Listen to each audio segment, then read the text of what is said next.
mayoría pues son por traumas o por heridas punzantes, heridas de armas de fuego, arma blanca, etcétera, o igual por caídas.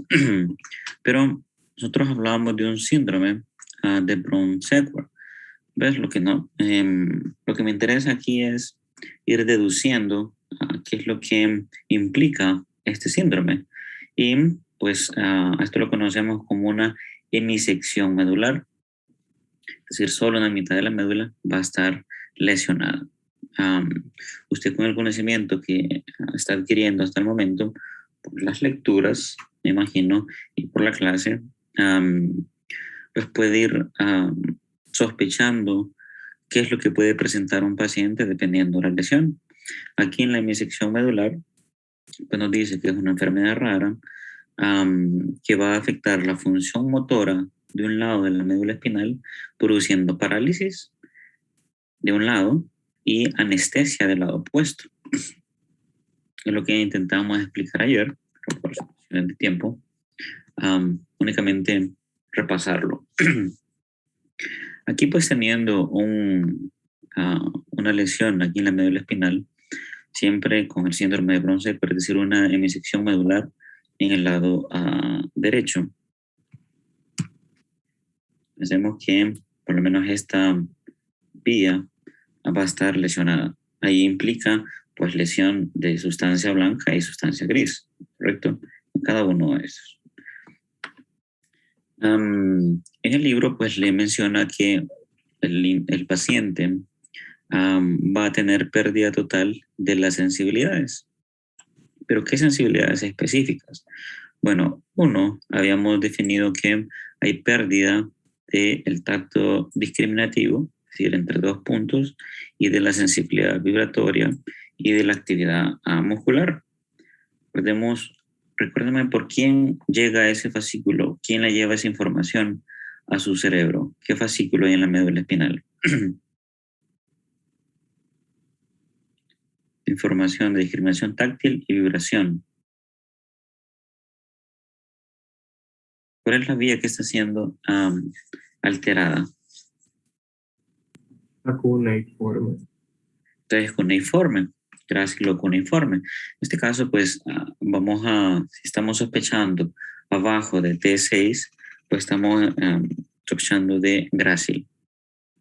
Pero lo que le dice es que esta lesión, todas las fibras que van a irse por este punto en el cordón posterior, por eso no va a percibir estas situaciones y van a ser del lado ipsilateral. Por el contrario, si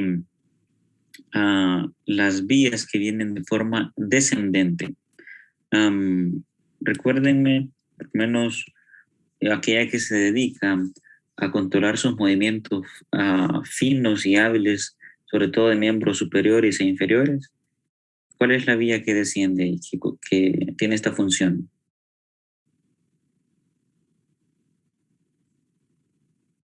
Que llega hasta estos puntos.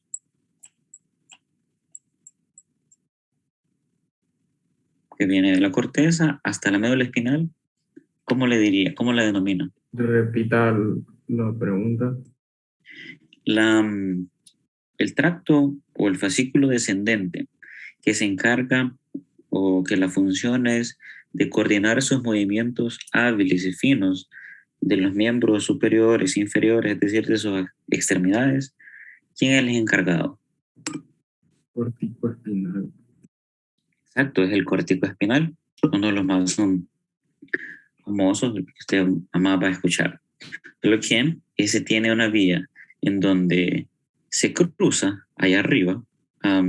Si nosotros estamos sospechando que la lesión aquí en mi sección medular es derecha, pues ya se decusó allá en las pirámides y viene de esta región. Tuvo que hacer la decusación aquí y va a llegar hasta las astas anteriores. ¿Qué es lo que va a presentar el paciente a nivel de este miembro? ¿Lo va a poder movilizar o no? No, no podría. No podría. ¿Por qué? Aunque esta vía puede estar íntegra, cuando llega a este punto de las astas, en ese nivel de la médula, aquí, pues ya no hay sinapsis, ya no hay conexión. Entonces la motoneurona que se encarga de la inervación de los diferentes músculos, no hay paso de la información. Entonces ahí, por eso dice una parálisis. Ya después usted entenderá un poco más de parálisis espástica, a parálisis hipotónica, etc. Pero aquí es como que hiciera movimientos como tijerazos, así bien bruscos. Entonces por eso, teniendo esa información de esa hemisección, ya comprende esta información que no va pasando ni de esto. Ya sospechó de los síntomas. Pero ¿qué pasa en el lado contralateral del cuerpo de este paciente? Veje que dice pérdida de la sensibilidad dolorosa y térmica. En su análisis, ¿cuál es el fascículo que lleva esta información? Dolor y temperatura.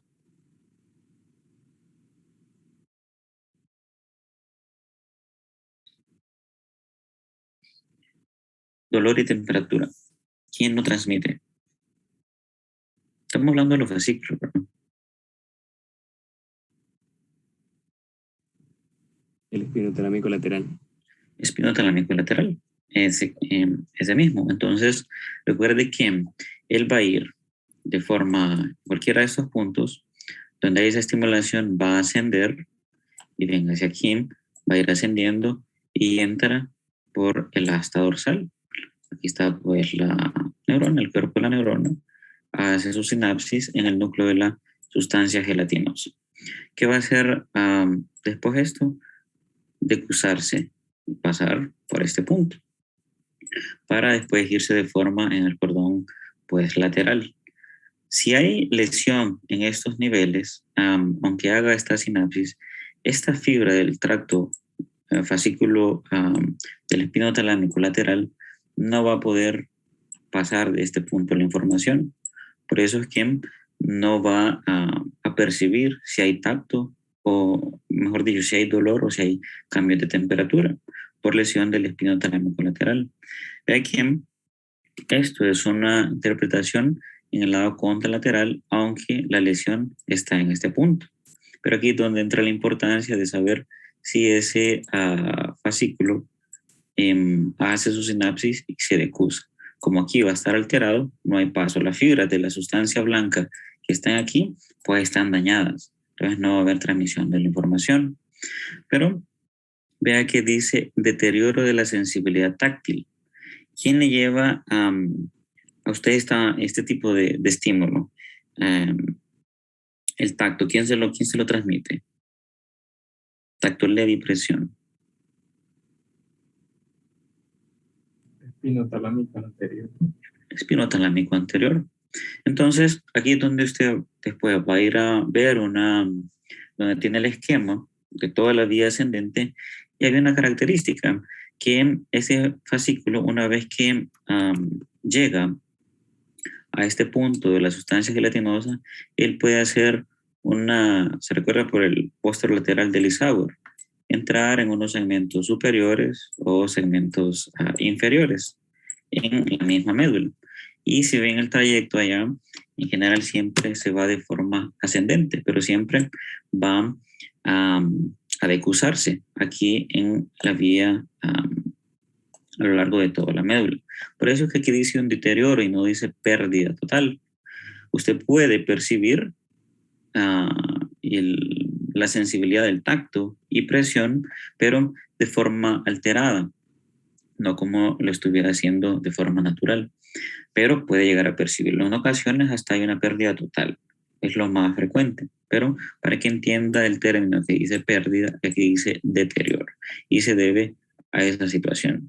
Después usted va a ver esa imagen de cómo ese fascículo espinotalámico anterior, cuando se decusa, lo hace siempre, la mayoría de las veces, de forma oblicua, es decir, algunos segmentos superiores.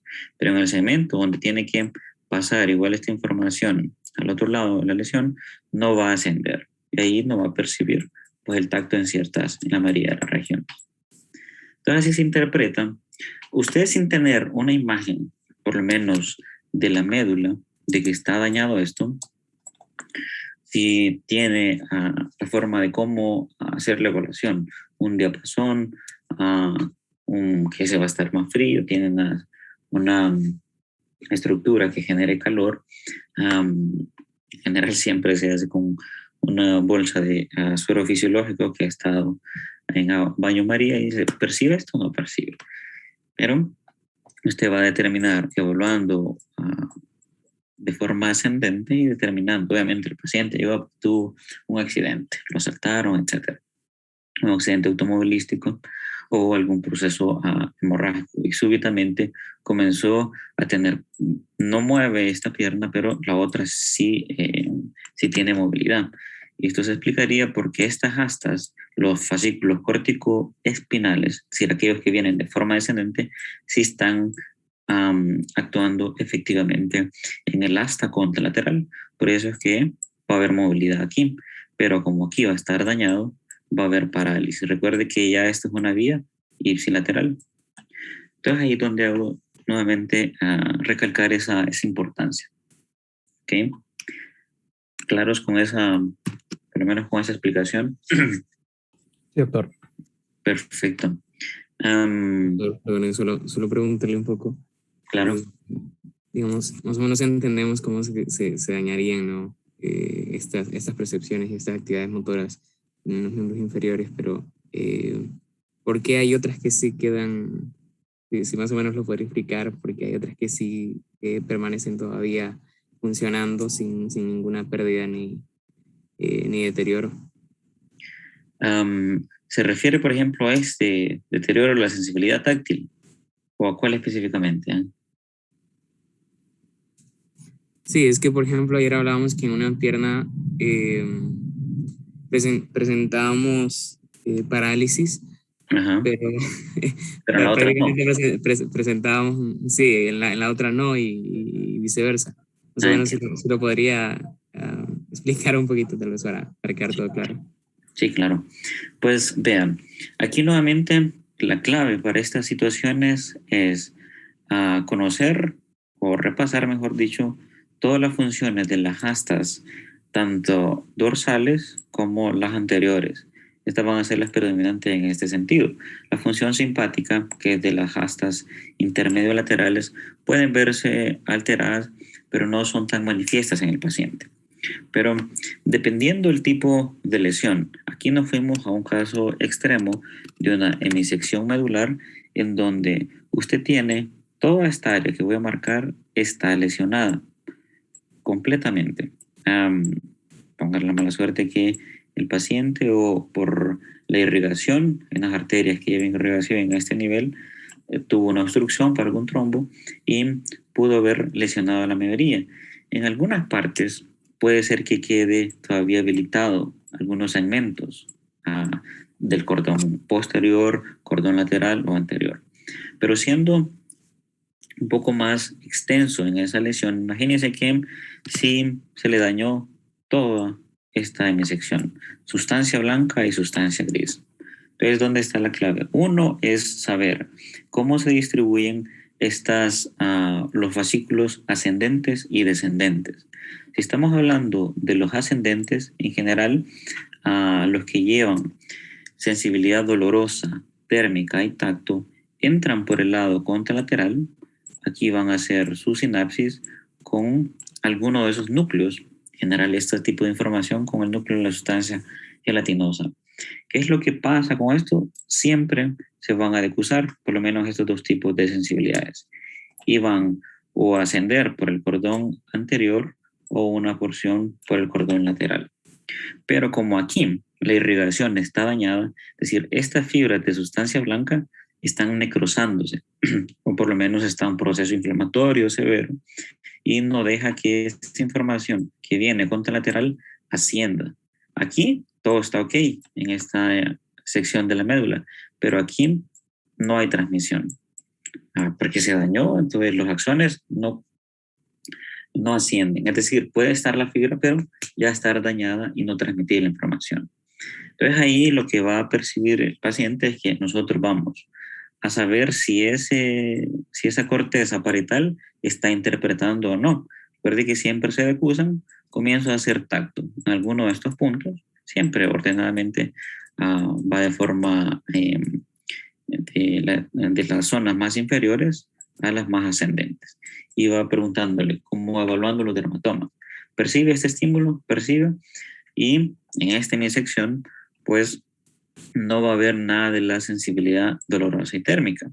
Ya le mencionaba que es un poco más complejo con la sensibilidad al tacto, porque estas fibras, cuando vienen ascendiendo o entrando, pueden irse a segmentos medulares superiores. Imagínense que el daño aquí estuviera, por ejemplo, en T10. Estas fibras que entraron aquí dorsalmente pueden alcanzar, por ejemplo, T7. Entonces, en ese nivel que no está dañado la médula, sí lo va a percibir. Son casos un poco más extraños, pero en todas las regiones inferiores contralaterales para este tipo de información no lo percibe.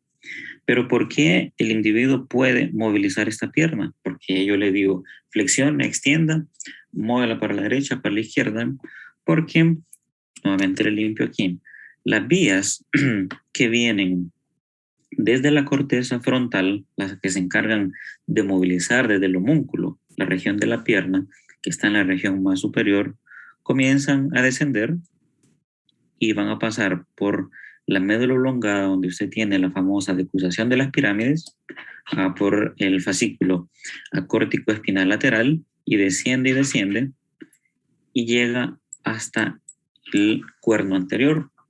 Permítanme que ande el otro estudiante aquí. Un momentito.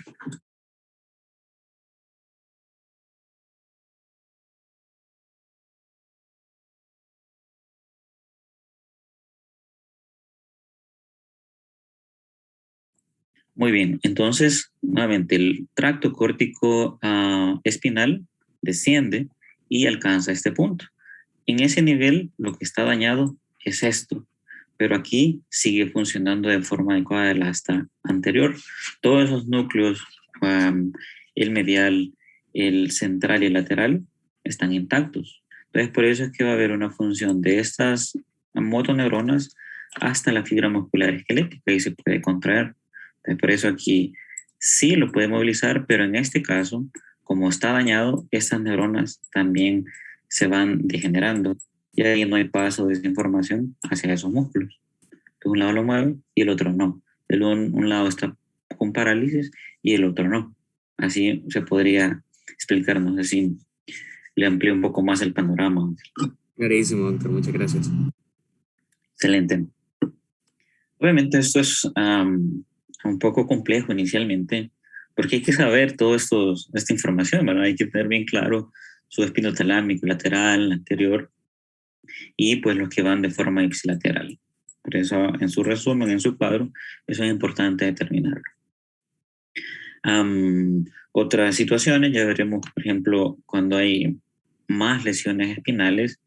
Aquí una imagen un poco grotesca, ¿verdad? Pero que pueden ocasionar algunas lesiones por aplastamiento de las mismas vértebras y eso causar lesión allá a la médula espinal, dependiendo del segmento. Esto he visto ahí en películas unas imágenes así bien súbitas y ¡pah! En la esquina de un mueble y comenzó, ella quedó inconsciente, una hemorragia, etc. Pero esas situaciones de hiperflexión o elongación también pueden causar un daño en la médula. En ocasiones puede haber un síndrome que se conoce como shock medular, que hay tanto daño que por procesos inflamatorios, todo lo que está inferior a esa lesión, no hay respuesta de esas neuronas, como un mecanismo de protección de la misma médula, del sistema. Entonces no hay, en ambos lados, bilateralmente, no hay respuesta. Pero a medida que va pasando el tiempo, se va recuperando, va disminuyendo esa inflamación, donde quedó el daño específico en la médula, pues ahí sí no va a haber, dependiendo de dónde pase ese tracto, esa función, pero el resto se puede tener alguna recuperación. Algunas rotaciones que son un poco más extensas, pues otras o hasta no poder una parte del cuerpo solo momentáneo. Tiene que ser un golpe a esa fuerza mecánica, voy a quitar esta imagen, un poco contundente, no tiene que ser tan leve. El objetivo es que si va a alcanzar este nivel de la médula, si lo llega a desplazar, porque esta neurona, esa fuerza mecánica se transmitió en toda esa curvatura. Recuerde que también tiene esas curvas como para distribuir esa fuerza mecánica.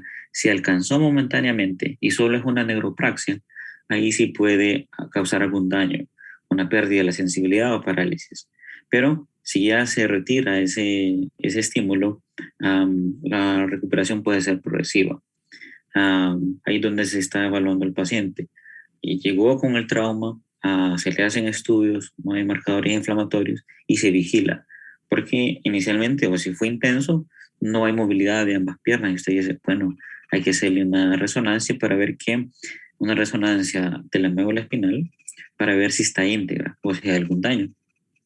Pero va a depender de la intensidad del golpe, Daniel, o también del tipo de lesión. Aquí es por arma blanca, pues va a tener una destrucción y si, dependiendo si le alcanzó, pues darle todos esos síntomas. Si es en la región anterior o si fue por la región dorsal, también le va a dar ese tipo de información.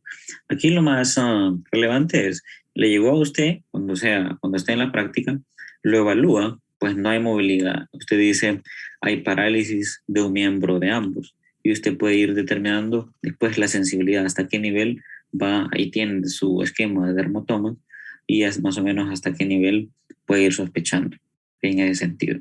Pero sí puede ser momentáneo y después recuperarse. Eso es más frecuente en el shock medular. No es tan así que se golpeó o tuvo un síntoma y ya lo recuperó, sino que ese mecanismo de inflamación también tiene un proceso lento en la recuperación. Y en la acupuntura, ¿cómo funcionaría? Porque se supone que se pierde la sensibilidad con eso donde le ponen la aguja. Interesante la pregunta, Daniel. La acupuntura, ¿cómo 14 horas. ¿Cómo funciona? Hay un denominado mecanismo de compuerta. ¿Qué significa esto? Con la acupuntura, estas terapias chinas, etcétera, que inicialmente eran, no se le ponía tanto interés, pero entre más estímulos haya en un área, se va a llegar y dice, mire que tengo aquí región cervical posterior. Comienzan ahí a hacer unos puntos, pero lo que intentan es, por entre comillas así, a engañar un poco al sistema en cuanto a la percepción. Entre más estímulos haya en ese sentido, por las vías dolorosas, estos se van adaptando y como el área de la colocación de agujas es de mayor densidad, puede disminuir el otro tipo de dolor que estaba presentando. Así me explico. Comienza a colocar varias agujas. Eso va a generar un tipo de dolor y de estimulación de las fibras nerviosas. Pero usted llegó porque tenía otra molestia, otro dolor, en cualquier región del cuerpo, dorsal, cervical, etc. Pero durante están haciendo ese estímulo con la aguja y mientras permanecen ahí, se sigue dando ese estímulo hacia la médula. Y va pasando antes que en comparación por el que usted llegó, si es de forma intensa. Cuando se hace de forma terapéutica, es decir, de forma continua, va desplazando los estímulos que llegan por la contractura muscular, porque usted llegó, pero lo que está haciendo es que al final hacer un equilibrio entre los estímulos por las agujas y el estímulo de dolor que estaba por la contractura muscular o por la lesión que tenía. Entonces ahí va modulando. Eso se le denomina como mecanismo de compuerta, porque deja pasar inicialmente a los estímulos producidos por las agujas y no al otro, porque usted llegó. No sé si me expliqué en ese sentido, si me entendieron lo que funciona con la acupuntura. Es una terapia que, bueno, uno se va más por los fármacos, ¿verdad? Analgésicos, opioides, etcétera, pero pacientes que dicen, doctores, los medicamentos no me llegan. Ahí comienza con medicina física y rehabilitación, y ahí puede ser una terapia la acupuntura.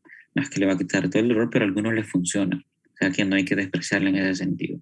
¿Okay? Me acuerdo que una vez querían hacerle acupuntura para disminuir crisis epilépticas en una rata, pero la rata era súper irritable y no les funcionó. El compañero estaba un poco loco, perdido en ese sentido, pero así funciona eso. Que parece más que está bailando la muchacha, pero es un golpe así de torsión extremo. Hay otro término que se le conoce como siringe.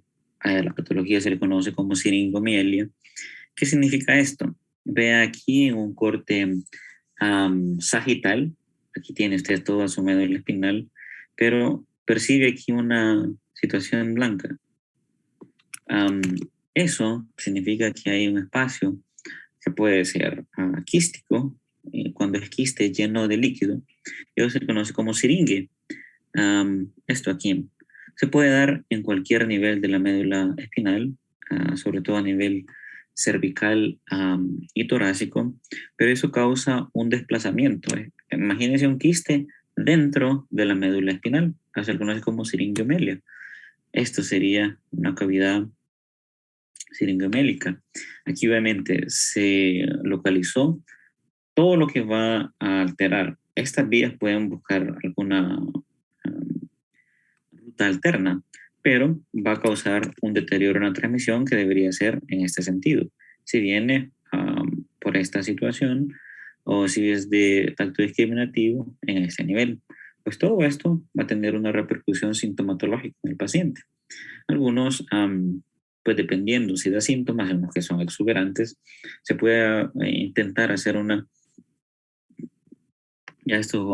reabsorción, es decir, quitar ese quiste por aspiración y ver si esto nuevamente produce una reducción del espacio a medida que vaya desapareciendo. Pero el paciente puede llegar con una sintomatología que dice, fíjese que aquí, por ejemplo, este es lado derecho e izquierdo, ¿verdad? Visto de forma anterior. Paciente de forma ipsilateral se está quejando de que toda la sensibilidad de miembros inferiores y la región sacra no percibe, sobre todo vibración en la actividad muscular. Entonces ahí usted ya va sospechando. Mi idea es que ya vaya teniendo ese sentido clínico, podría ser el cordón posterior el que está alterando.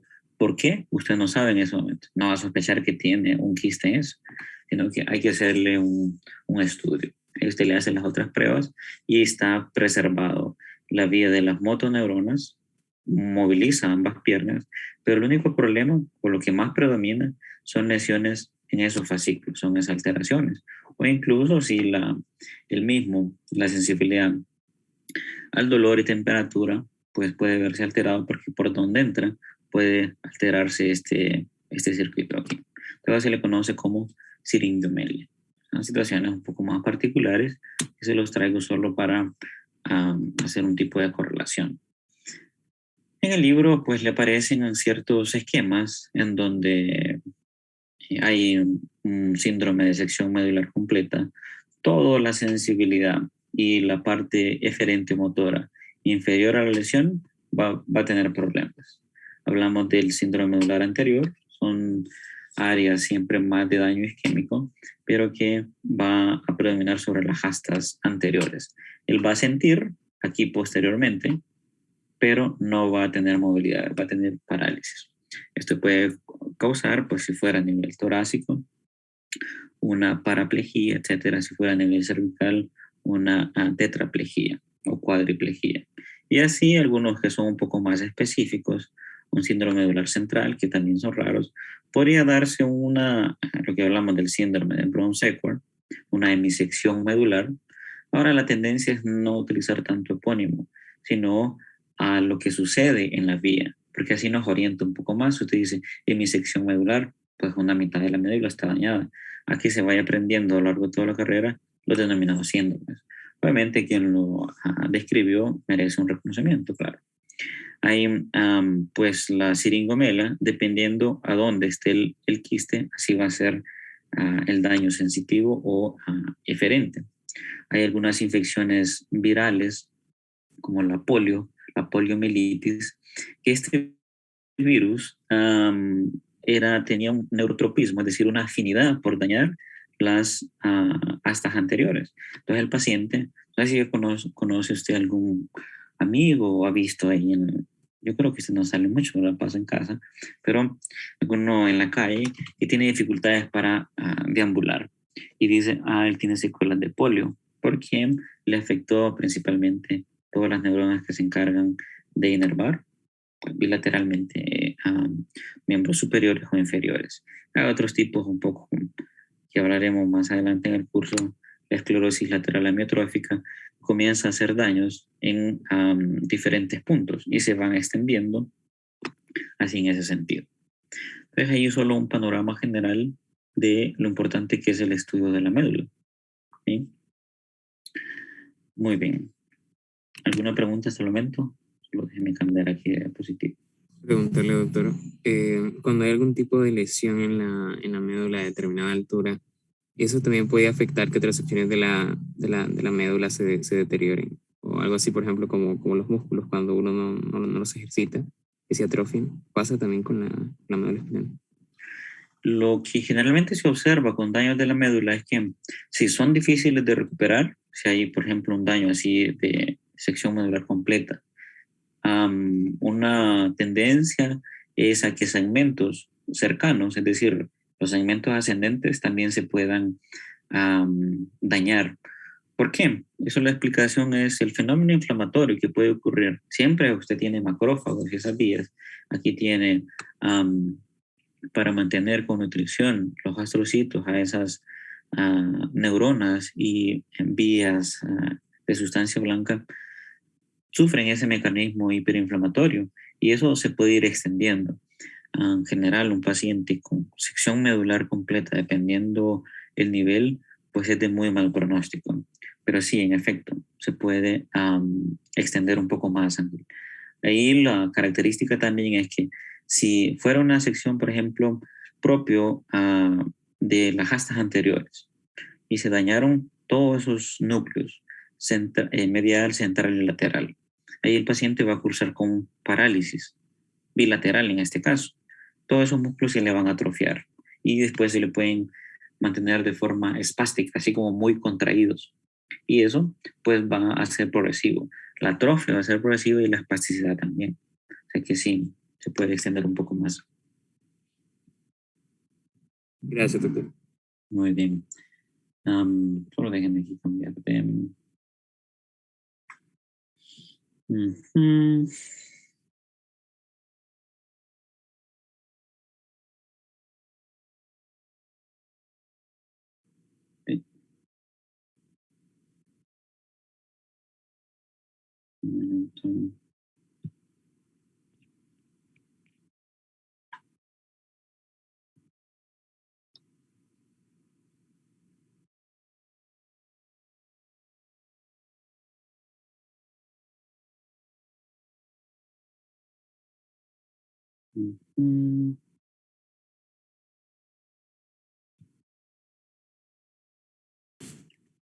Déjenme compartir esto.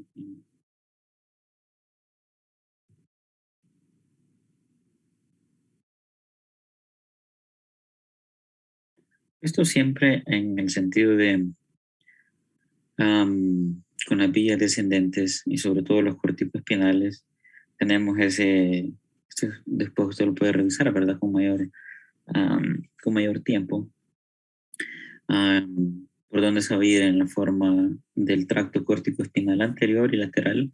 Eso pues va a depender de la localización del cordón.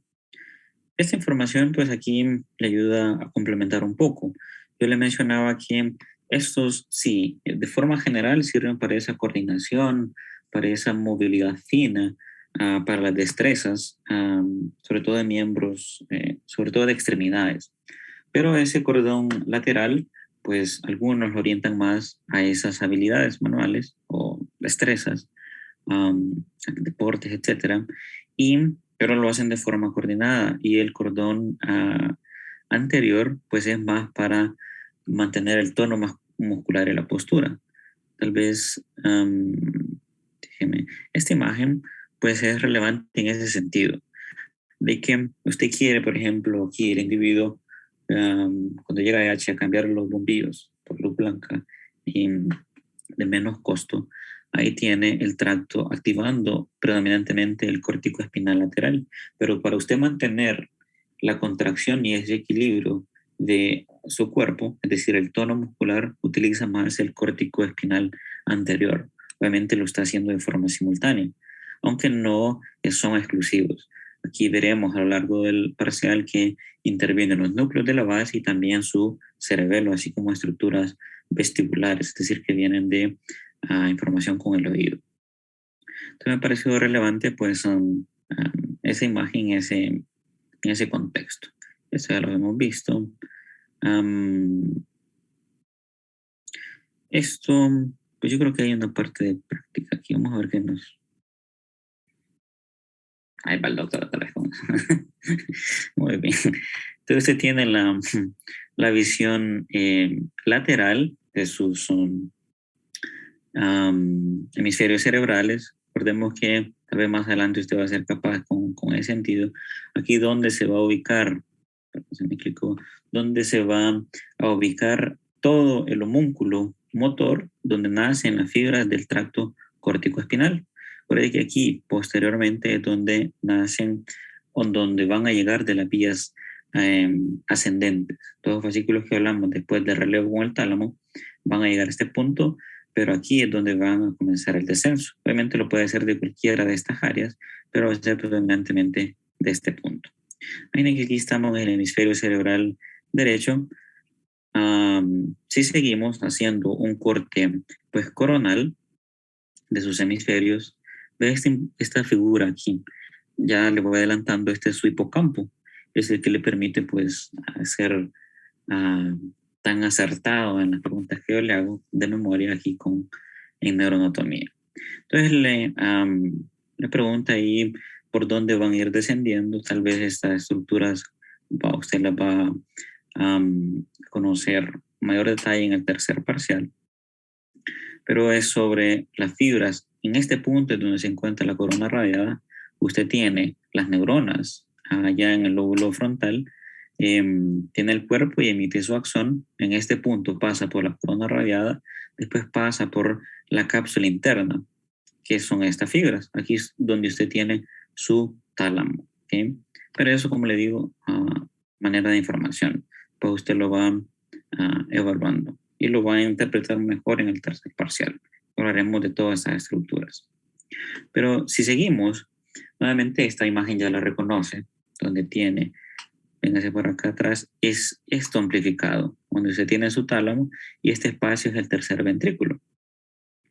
A esto, pues, le va diciendo por dónde van descendiendo esas fibras y ese corte lo va haciendo en la cápsula interna. A esto se refiere con la cápsula interna.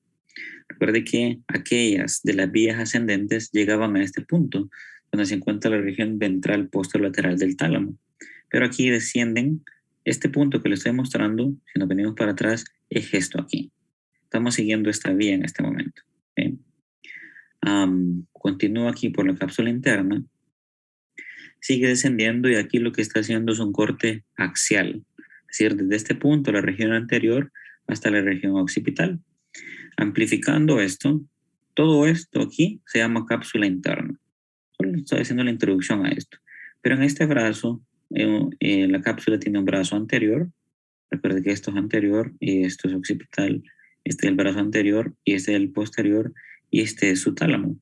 Pues aquí va a ir descendiendo por esta vía. Estamos hablando de vías eferentes hasta llegar allá a su médula. Pues aquí viene a través del mesencéfalo. Estamos, para que se ubique, en esta región. Mesencéfalo, puente y médula oblongada. Como estábamos viniendo por el hemisferio cerebral derecho, todas esas fibras descendentes las va a encontrar en este punto. Yo estoy haciendo un poco de mayor ejemplificación en ese sentido. Sigue descendiendo, vea, de forma ipsilateral, va a pasar por el puente en este punto, sigue de forma ipsilateral. Perdón, bueno, ahí siempre por este nivel. Vea que aquí comienzan a hacerse entre estos puntos, aquí hay otro conjunto de fibras que se llaman corticonucleares, es decir, que llegan hasta el mismo puente. Vamos a ver más adelante, pero que no continúan descendiendo, sino que hacen sinapsis en esta estructura, siempre viniendo de la corteza. Pero una vez que alcanzan este nivel, seguimos descendiendo a la médula oblongada. Aquí en la médula oblongada es donde hay un punto relevante, donde se van a identificar Pues estas son las famosas pirámides. Siempre usted haciendo un corte transversal de esa médula oblongada bulborraquídeo. Pero continúa de forma ipsilateral. Aquí le pregunta si en ese punto donde está la intersección entre la médula oblongada y la médula espinal, dice que del 10 al 15% de las fibras cruzan la línea media y el restante remanente de las fibras, 85 a 90%, descienden de forma ipsilateral. Pues aquí es de forma opuesta. En general, las que se van, recuerde que esto viene descendiendo ipsilateralmente, y las que se van de forma contralateral es la mayoría. Por el córtico espinal lateral son la mayoría, casi del 85 al 90%. Ya las que siguen el resto lo hacen de forma ipsilateral, o sea que van a continuar aquí descendiendo por esta vía, pero entre un 10 a un 15%. Y aquí usted ya va viendo cómo se va haciendo esa orientación de esas fibras. ¿Cómo se le denomina a este punto? Aquí estamos siempre en la médula oblongada. Tenemos la comisura anterior, fibras arcuatas, sustancia gelatinosa o decruzación de las pirámides. ¿Cómo le denominan a esto? ¿Dónde hace ese cruce de las fibras?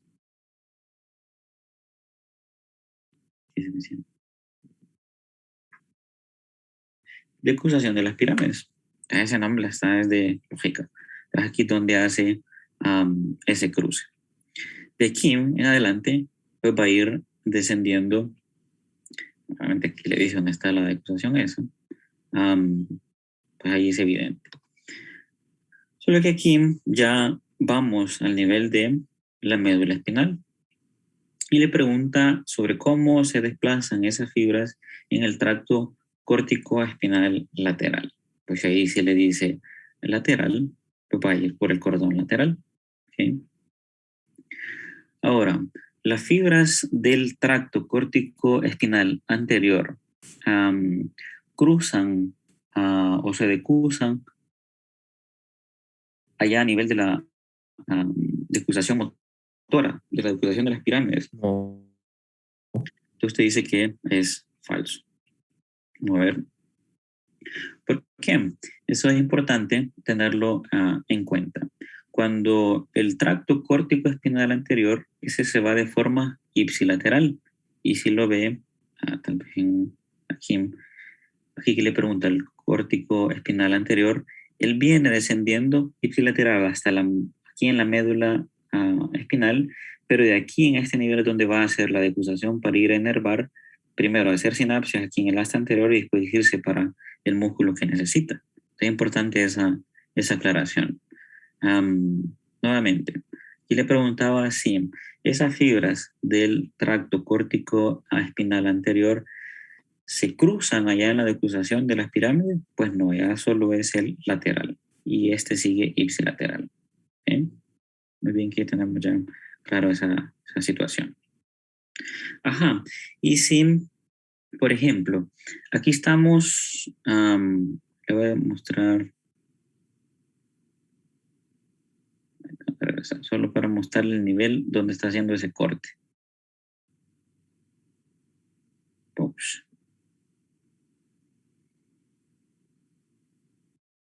Más fácil venirme aquí.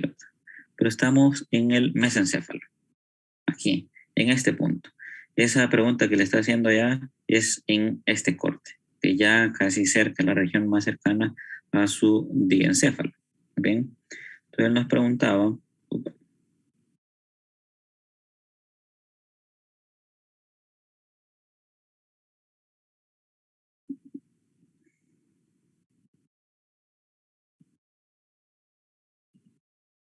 si un individuo allá a nivel del mesencéfalo presenta lesión en estas fibras, que es del tracto córtico espinal, ¿qué es lo que el individuo va a presentar?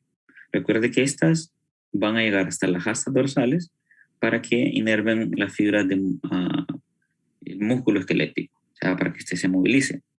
Pero ¿cómo sería el daño? Sería del mismo lado, hemiparesis es la parálisis, pero solo de una mitad del cuerpo va a ser Ipsilateral va a ser contralateral, va a ser de los dos lados, allá en la médula, o va a tener pérdida de la propiocepción contralateral. Analice eso y ¿qué usted respondería?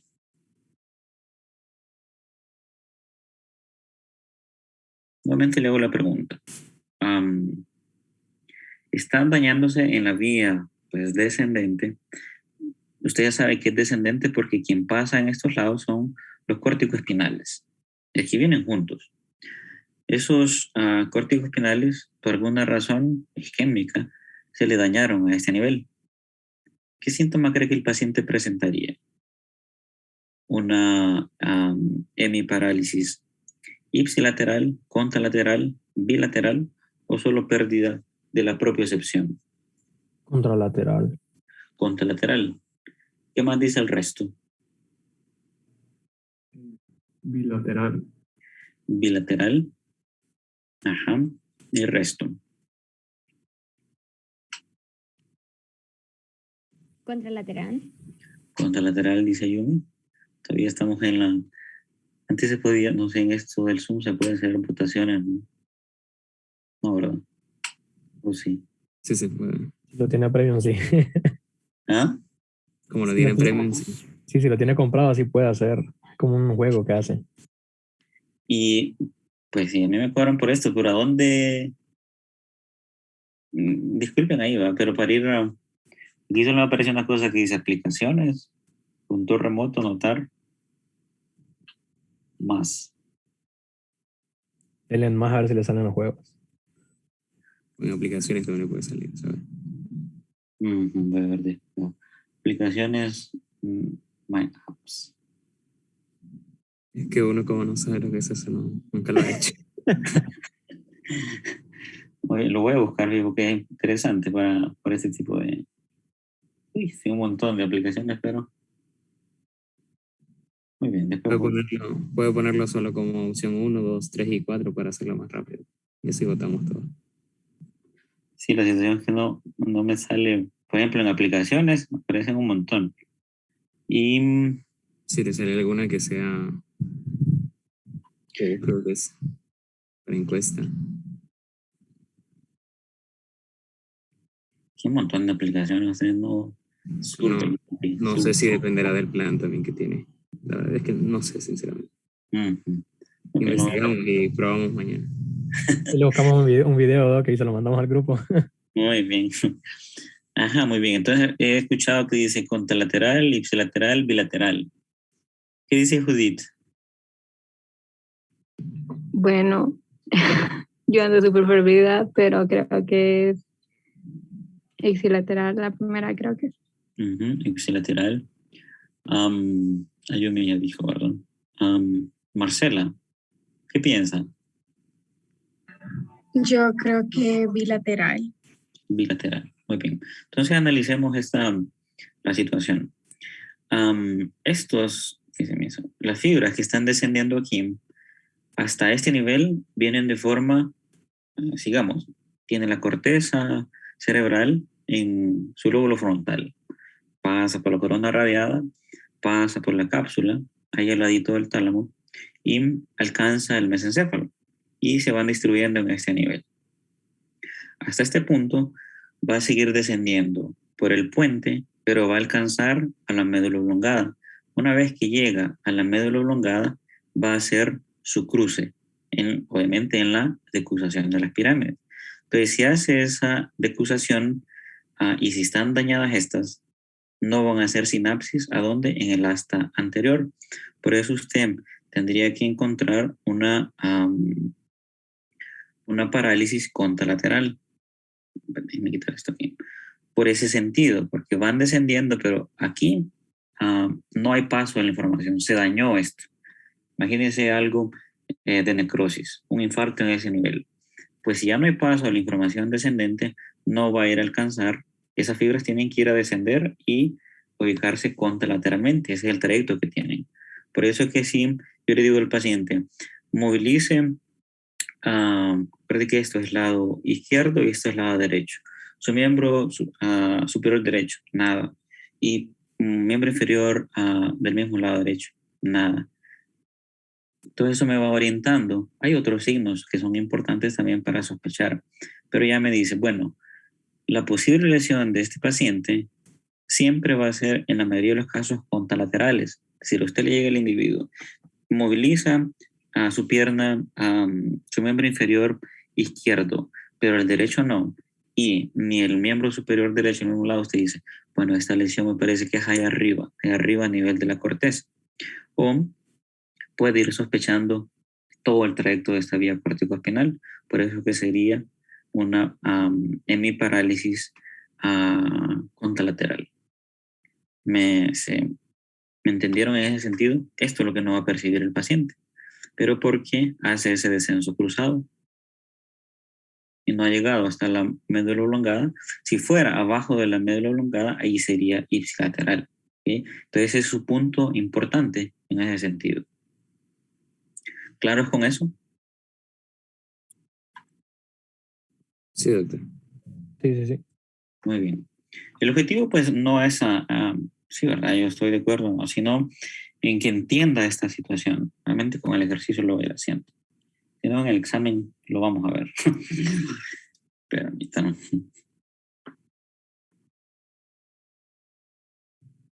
Ya con la leche derramada, doctor. No, obviamente vamos a hacer un repaso así para esas dudas. Solo hacer la introducción de por lo menos la otra parte.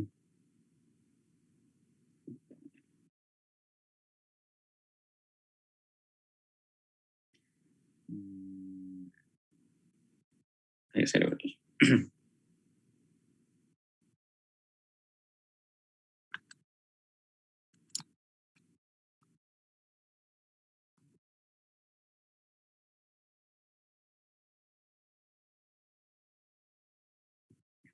Muy bien, entonces solo tenemos unos minutos para avanzar con esto. Ya vamos bien ascendiendo. Ya les he hablado bastante de esto del tallo cerebral. Pero de forma introductoria, vamos a ir dividiéndolo, ¿verdad? Prolongada, cuáles son las características del puente y pues cuáles son las del mesencéfalo. Y así sucesivamente. Participantes. Muy bien.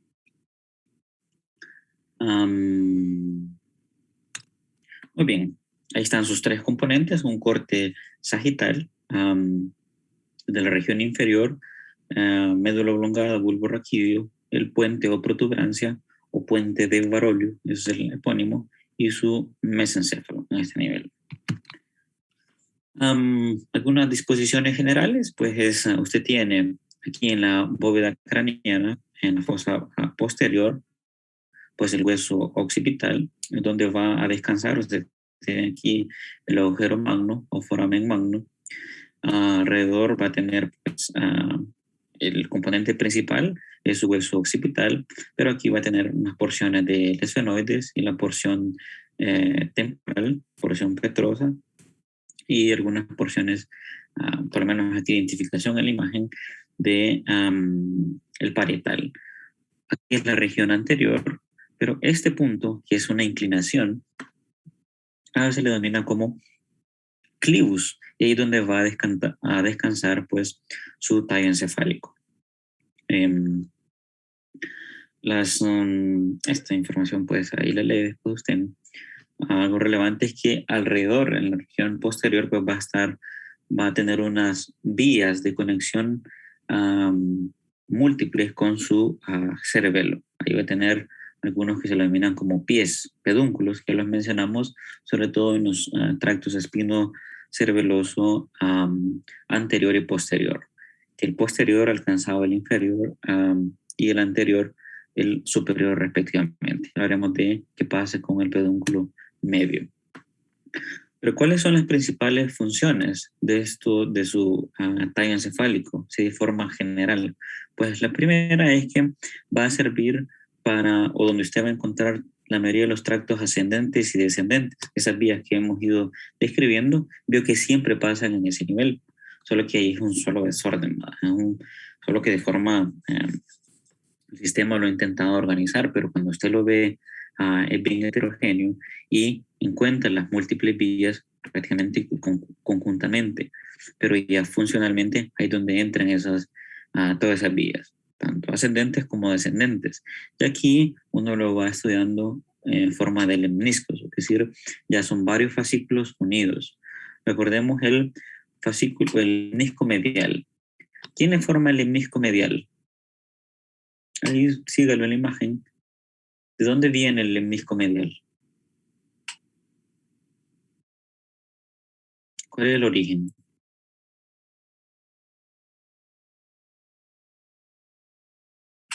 Núcleo grácil. Ajá. Entonces, cuando llegamos a esos ambos, recuerde que aquí está ascendiendo el fascículo grácil y el cuneiforme. Grácil es medial, cuneiforme lateral. Cuando llega a su núcleo en la médula oblongada, aquí comienza la neurona de segundo orden y se emiten las fibras arqueadas o arcuatas internas. Cuando estas cruzan y ya ascienden conjuntamente, aquí viene como un lemnisco medial. ¿Okay? Él viene de las fibras arqueadas internas de los núcleos grácil y cuneiforme. ¿Okay? De ahí se forma su lemnisco medial. Tenemos el lemnisco espinal, pues ahí es una integración de los espinotalámicos lateral, anterior y el espinotectal. Recuerde que el espinotectal llegaba hasta su mesencéfalo, hasta el colículo superior, que tenía que ver con reflejos visuales. Después hablaremos del lemnisco lateral, que ya viene por la vía auditiva, por las vías cocleares. ¿Sí? Pero los que ya hemos descrito son estos. Pero vea conjuntamente, aquí tiene esta vía, tiene esta vía, tiene esta vía. Sirven para el paso de esa información.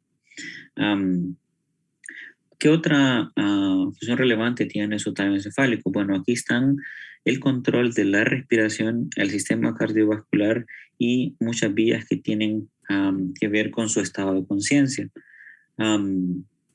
Estas, inicialmente, pues, nuevamente un corte sagital, esta es la región anterior, esta es la región posterior, aquí está su cerebelo, eso lo orienta, que está en la región dorsal, tallo encefálico, con su mesencéfalo, con su puente y médula oblongada. Estos puntos aquí, pues unos distribuidos a nivel del puente, ahí es donde se encuentra el área que se conoce como neumotáxica, así se escribe, neumotáxica, y otro centro que se conoce como apnéustico. Apnea significa usted quedarse sin respiración. Usted puede hacer una apnea voluntaria.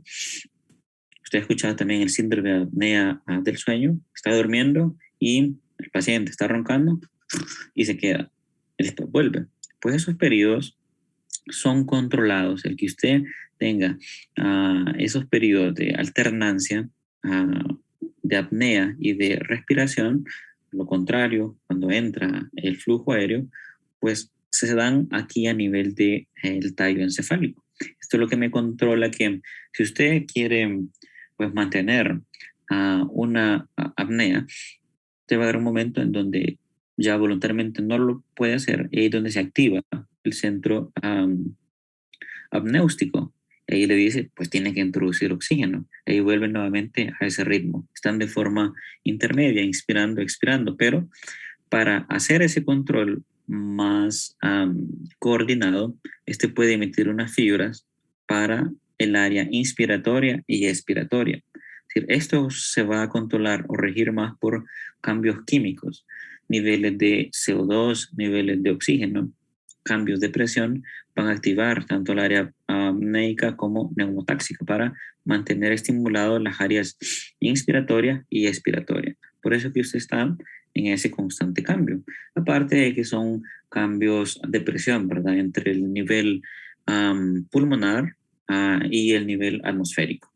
Cuando hay cambios de presión, por eso hay mayor en uno, se va para otro lado, después hay mayor en otro, se va para otro lado. Pero para esa mayor coordinación intervienen estos centros. Usted tiene los centros respiratorios en su tallo encefálico. Después esto puede descender a través de algunos de los fascículos que hemos visto y alcanzar más las vías autónomas descendentes para el control respiratorio. Pero así como hay un control de estos centros respiratorios, también lo tiene a nivel cardíaco. siempre a nivel del tallo encefálico, sobre todo en la médula oblongada.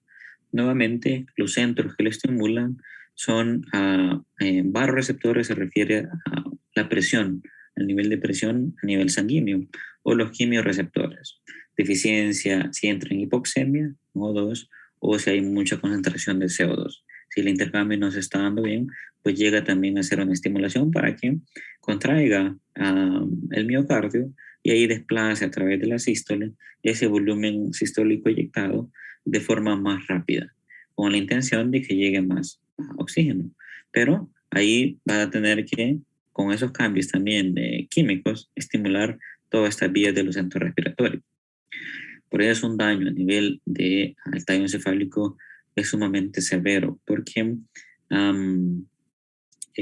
por la presencia de estos centros, en ese sentido. ¿Okay? La fatalidad es mayor, la probabilidad es mayor a nivel cuando el daño es a nivel del tallo encefálico. Y obviamente, si se da alguna lesión isquémica, imagínense el nivel de lesiones que se dan en las fibras. Dependiendo de las fibras afectadas, eso va a ser tanto de forma ascendente como descendente las manifestaciones en el individuo. ¿Para qué más les sirve? Bueno, lo que hablábamos de ese nivel de conciencia. Es decir, si usted es capaz de percibir los estímulos del medio externo, interpretarlos, o incluso del medio interno a través de la propiocepción, ahí interviene la formación reticular, que es una red de fibras nerviosas que se extiende a lo largo de todo su tallo encefálico. Obviamente él puede hacer conexiones con vías ascendentes, con vías descendentes. Usted tiene tractos específicos que hacen esa modulación, como el espino reticular o el retículo espinal, el puntino y el medular. Pero vea que también puede hacer una función de conexión con su cerebelo, ahí donde entra esa formación reticular dentro del tallo encefálico.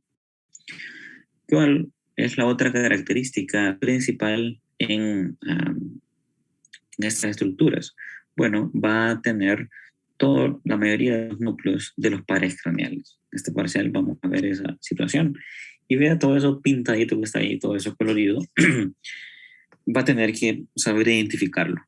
Ya se conoce bien los fascículos, ascendentes, descendentes, pues ahora vamos a conocer esas estructuras. Fíjate el nivel más superior. Aquí está en una visión dorsal, su mesencéfalo, aquí está su puente y aquí está su médula oblongada. Vamos viendo, por ejemplo, núcleos que participan con el tercer par craneal de una forma parasimpática, de una forma motora, el cuarto par craneal. Usted tiene las neuronas que le van a controlar ese movimiento ocular. Todos van a tener su origen aquí a nivel del tallo encefálico. Ve el del trigémino. Son neuronas distribuidas en toda la extensión, solo que hay partes concéntricas. Y así se va a ir estudiando los núcleos del trigémino, del quinto par craneal. Tenemos otros aquí, ya en la parte de la médula oblongada, siempre en la región dorsal, con el hipogloso, algunos que tienen que ver pues con el vago, otros que son mixtos, que los va a encontrar entre el glosofaringio y el vago. Obviamente va a intervenir el facial y así. Unos que tienen que ver con la función más parasimpática, la producción o estimulación de glándulas salivares, otras que le va a percibir los estímulos sensitivos de la cara o movilizar su ojo de forma lateral, ¿sí? Hacia el lado, donde interviene el abducens. Bien, que en esa distribución prácticamente ya se los aprendió todos, ¿ok? Pero macroscópicamente, ¿cómo se observa esta estructura? Hay algo en la visión anterior. Aquí tiene usted su mesencéfalo, su puente y su médula oblongada. Unas dimensiones 7 centímetros. Vean, 1 centímetro, creo que no sé, alguien mencionaba que pensaba o tenía la percepción de que esto era de mayor magnitud, pero no. 4 centímetros hay una forma cónica. Sus diferentes niveles, haciendo un corte sagital, aquí por la línea media. Usted tiene aquí la región dorsal, identificó su cerebelo, y aquí a la región del clivus, tiene la silla turca, la hipófisis. Los límites principales hablando en general del tallo encefálico, pues podemos trazar una línea en el agujero o foramen magno. Ese sería el límite inferior. Otros, para delimitar superiormente esto, pues trazan una línea por donde viene las cintillas ópticas o los tractos ópticos. Entonces, ese sería el límite superior, pasa por la parte inferior del el tálamo hacia la región posterior, llegando hacia el esplenio o la región más posterior del cuerpo calloso. Esa línea trazada en esos puntos se considera como su límite superior. Vamos a ir viendo los límites aplicados en cada una de las estructuras. ¿Okay? Importante es la división. No hay una línea así visible entre esto, ¿verdad? Usted, entre la médula espinal y la médula oblongada, allí se encuentra la decruzación de las pirámides en la región anterior, pero en general una línea trazada en el foramen magno ahí nos delimita. Estamos diciendo, vamos a entrar superiormente a bulbo raquídeo o inferiormente hacia la médula espinal. Dividiendo solo la estructura inferior de su médula oblongada, bulbo raquídeo, ya el objetivo va a ser que usted identifique cada una de estas estructuras. Esta es su visión pues, anterior. ¿Qué es lo que va a ser relevante a identificar? Bueno, uno, en términos así macroscópicos y generales, lo puede denominar de ambos términos, uno médula oblongada o bulbo raquídeo. Por arriba, pues lo que va a tener, está la división, va a tener la continuación con su puente o protuberancia. Allá en la región posterior va a encontrar una cavidad y esa cavidad es del cuarto ventrículo. Aquí es relevante conocer en las partes de su tallo encefálico qué componentes del sistema ventricular tiene. Esto me estoy refiriendo a la circulación del líquido cefalorraquídeo. Es cuarto ventrículo o es tercer ventrículo. Obviamente los ventrículos laterales aquí no van a entrar porque eso los tiene allá en hemisferios cerebrales. Ya siempre en la región posterior, otra situación a identificar es el conducto ependimario. Ahí va a comenzar para proyectarse a lo largo de toda la médula espinal. En una visión sagital, véngase aquí a su tallo, pero ahorita solo estamos estudiando la médula oblongada bulbo raquídeo, que es esto aquí. Por eso le dice que en la región posterior dorsal tiene que ver con una cavidad donde pasa el líquido cefalorraquídeo que se formó aquí, va por esa circulación que veremos más adelante, pasa por este conducto y alcanza esta cavidad. Vea que esa cavidad es compartida. En general, estos tercios inferiores son componentes de la médula oblongada, pero el puente, usted lo tiene aquí, también es compartido por su cuarto ventrículo. ¿Okay?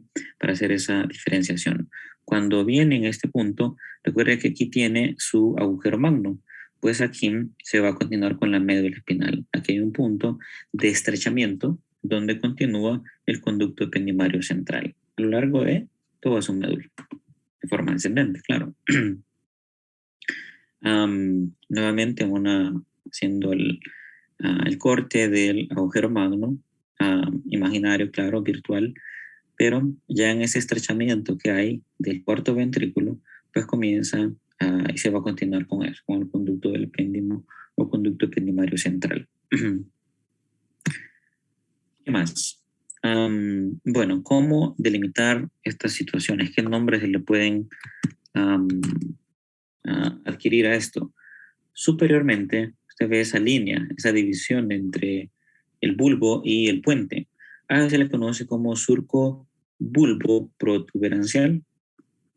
Aquí nuevamente hacerle atención a las dos estructuras, bulbo y puente, o bulbo protuberancial. El nombre más común que se le da. Algo otros pueden denominarlo como médulo puntino, porque viene médula oblongada y puente. Cualquiera de ambos son tal que tenga la relación. ¿Para qué me sirve? Para hacer el límite superior de la médula oblongada, el surco bulbo protuberancial. ¿Cuál es la relevancia de esto? Aparte de delimitármelo, es que nacen pares craneales. Vamos a ir identificando esos pares que salen o en cada uno de esos surcos, esto tiene sus nombres, vamos a ir identificando. ¿Sí? En este caso es que de allí, del surco bulbopreferencial, van a salir 3, 6, 7 y 8. ¿Sí? Aquí le quedan pues, identificados desde la región medial, el abducen o el 6. Ahí tal vez le va a ser más fácil 6, 7 y 8. Abducens, facial y vestíbulo o coclear. Vamos a tener clases específicas solo para cada uno de los nervios, ver los componentes, si son mixtos, si son aferentes o eferentes, etc. ¿Okay? Pero en el surco bulboprotuberancial tiene la emergencia aparente. Esto es importante. Aparente me refiero a que son visibles, porque usted va a tener un origen real de estos pares craneales. Y a eso me refiero a los núcleos que tiene cuando hagamos cortes específicos en cada uno de los niveles de la médula oblongada, obviamente en el puente y también en el mesencéfalo. Usted se va a imaginar, yo le hago un corte aquí, ¿qué es lo que hay adentro? Usted va a ser capaz, pues, por lo menos de identificar la mayoría de las estructuras. Ya siempre, como es una continuación prácticamente de la médula espinal, usted siempre tiene el surco medio en sus diferentes contextos, el anterior y el posterior. Eso me hace la delimitación en una mitad y en otra mitad de la médula oblongada. Hay cuando hable de este ángulo, que se denomina ángulo pontocerebeloso, es porque entre estas estructuras de la médula oblongada, del puente y el cerebelo, que se identificó ahí las tres estructuras, a este círculo, en ese punto central hay un espacio, y a eso, por estrechamiento, se le conoce como ángulo pontocerebeloso. Usted tiene uno de cada lado, que de forma tridimensional es un poco más visible. ¿Por qué es relevante esto? Porque en ciertos reportes de resonancias, de tomografías, va a escuchar o usted va a leer ángulo quiste en el ángulo pontocerebeloso. O sea, se pueden encontrar la formación de concentraciones o acúmulos de líquido cefalorraquídeo en esos ángulos. Por eso traemos a colación ese nombre, ángulo pontocerebeloso. Y usted ya se va a ubicar en estos niveles. ¿Okay? Muy bien. Aquí le dice que este dice en ese nervio craneano y después por los números romanos, si es el facial o si es el vestíbulo coclear. Sabe que en las regiones desde la medial a la lateral se le abducen el facial y el vestíbulo coclear. ¿Sí? Siempre usted oriente desde el medial para que haga el conteo en esas situaciones. Muy bien. Creo que vamos a dejarlo por acá para no cansarlo mucho. Vamos a estudiar todas esas estructuras porque viene otra nomenclatura en una visión pues lateral, en toda la visión anterior y una visión posterior. Usted tiene que ser capaz de integrar todas estas estructuras. ¿Okay? Al final se le va a hacer fácil. ¿Por qué? Porque se lo voy a dar en cada uno de estos segmentos. Por ejemplo, en la médula oblongada, que es este nivel. Después lo vamos a repetir con la región del puente, y después con el mesencéfalo. Y cuando hablemos de cada par craneal, pues vamos a tener que familiarizarnos con esas estructuras. ¿Ok? Entonces no sé si tienen alguna pregunta hasta el momento. No, ahora solo son estructuras, pero vamos a ir entrando en detalle en cada uno de esos niveles. ¿Okay? Entonces nos vamos a quedar aquí para que estén más frescos con esos nuevos términos. Denle una lectura, por lo menos, para que se me ubique cuando yo le esté hablando de alguno de ellos. ¿Ok? Muchas gracias, doctor. La Muchas orden. gracias, doctor. Muchas gracias, doctor. Doctor, Gracias, buenas tardes.